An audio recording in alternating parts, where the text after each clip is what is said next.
All right, shall we cover the news for today? Because, ladies and gentlemen, we have breaking news that just happened this morning, and it's exciting, and it's news that completely and directly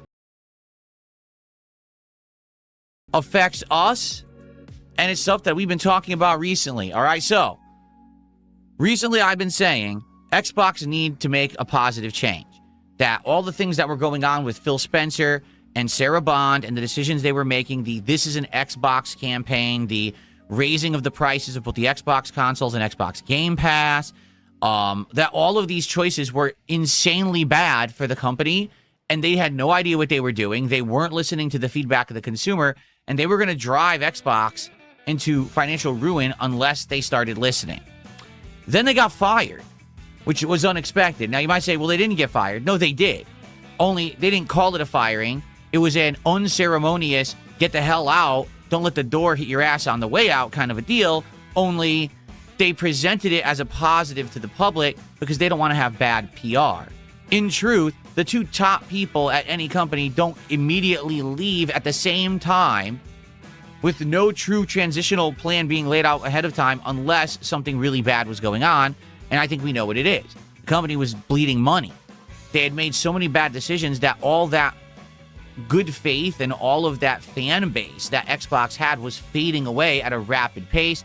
I think the nail in the coffin was back in the fall when it was announced that the price of Xbox Game Pass was going to dramatically increase, which it did. If you remember, they increased the price by something like almost a third.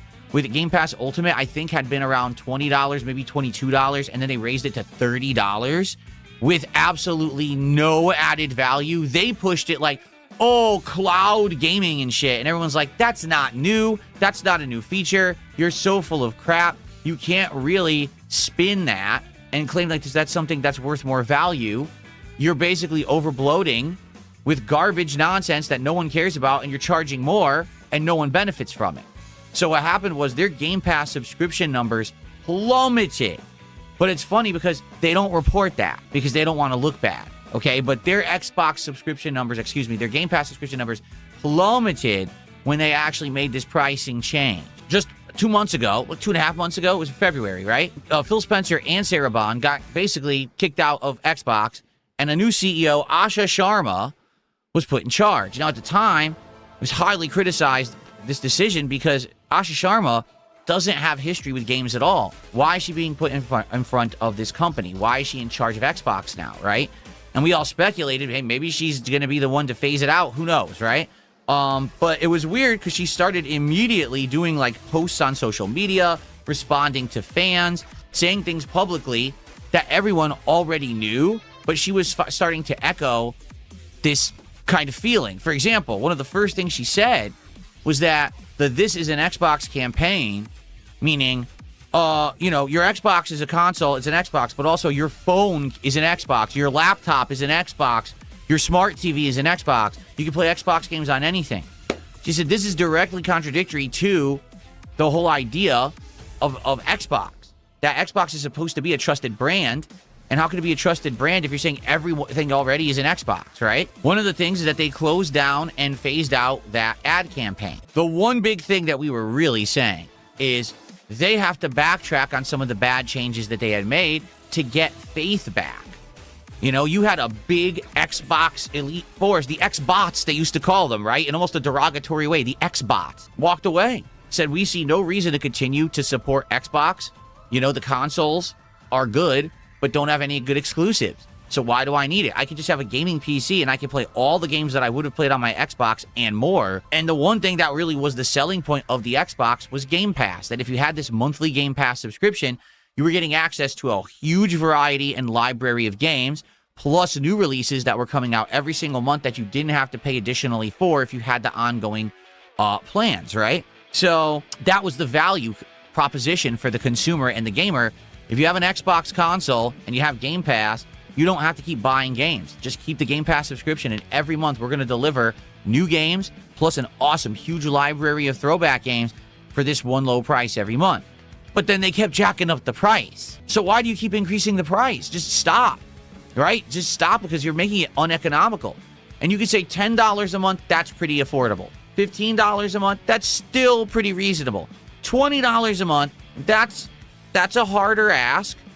But if you're still providing basically unlimited gaming to us every month, online play, new releases, retro library, all right, $20 a month is reasonable. It's not as good of the deal as $10 was, but it's reasonable. In just a few years, just think about that. In just a few years, they doubled the price of Xbox Game Pass.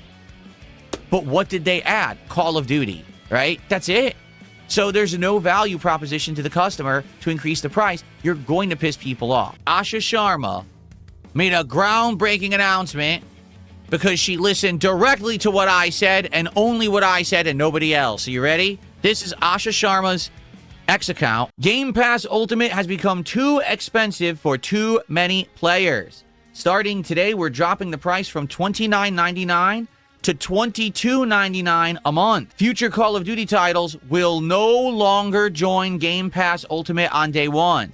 They will join this tier the following holiday after launch, about a year later. Current Call of Duty titles will remain available to Ultimate subscribers.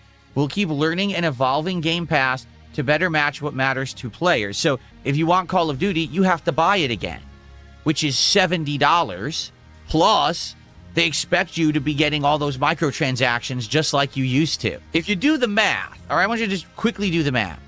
If it was $30 a month, now it's $23, so it's a $7 savings a month. If you do the math, okay, that means about $84 a year saved. Well, Call of Duty is $70. Roughly after tax, just under $80. So basically, it's a break even. If you're someone who's going to buy Call of Duty, basically you're saving no money. You're now saving $84 a year. And to be honest, I think that is what they need to focus on. Because when they added Call of Duty into Game Pass and then immediately kind of said, well, now we got to raise the price, they were almost counting on the fact that everyone who uses Game Pass plays Call of Duty. That wasn't the case.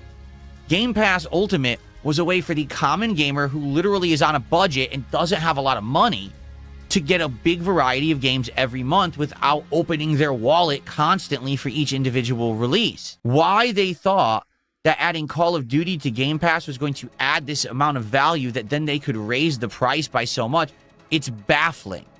And essentially, that's what proves that Phil Spencer was a terrible leader. He thought that every person on Earth wants Call of Duty. That's not the case. You know, at one point, maybe that was the case. Call of Duty is not as big as it used to be. That's just the truth. It's got competition. Other games have come to the forefront and outshined and outshadowed it. Does it still make big numbers in sales? Yes. But that doesn't mean that it's the biggest game in gaming and that everyone plays it.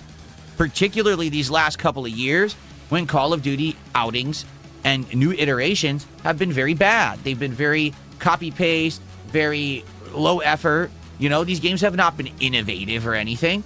So why do you think that you're going to bring new players in and get new subscription numbers in droves just because you added Call of Duty to it? They didn't.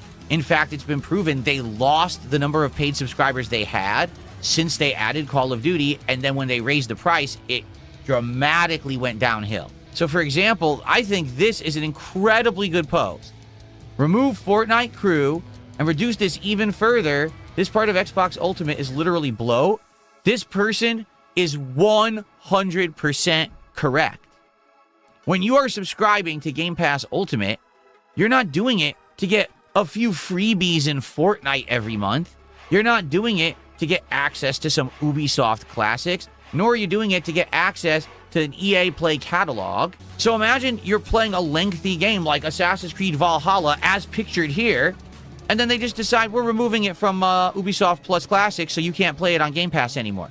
But I'm in the middle of playing it. Oh well. It's almost like a Netflix deal where sometimes there's a movie or show on there, then it gets removed, then it gets re-added, then it gets removed again. And that's what actually happens with these kind of added bullshit programs. So they don't matter.